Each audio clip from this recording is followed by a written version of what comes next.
can veripsin, ben sana kurban şehit oldum. Oğlum, benim en hoş günümde yanımda olardın. Oğlum, darısan da benim gönlümü sen alardın. Vay vay, anasının ciğer parası canım oğlum. Oğlum, ben ölerdim gerek sen hayatta kalardın. İlahi, öz okumda sıktı dünya bugünden. Benim için yoktu dünya bugünden. Benim için yoktu dünya. Şehidim, şehit oğlum şehidim. Şehidim, şehit oğlum şehidim.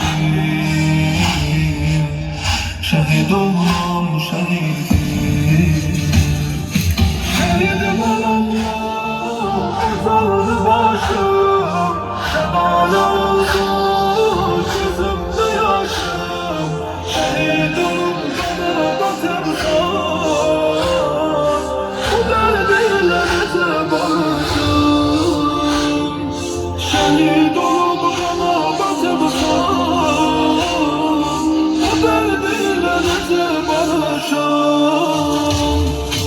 Oğlum, sen gidenden böyle sönümler tırılar. Oğlum, bu kederli anam baş mezarı uzaklar. Ağlar, sana oğlum bu dertli analar. Amma doğan anamdan ülkem ağlar. İlahi, öz okumla sıktı dünya bugünden. Benim için yoktu dünya bugünden. Benim için yoktu dünya.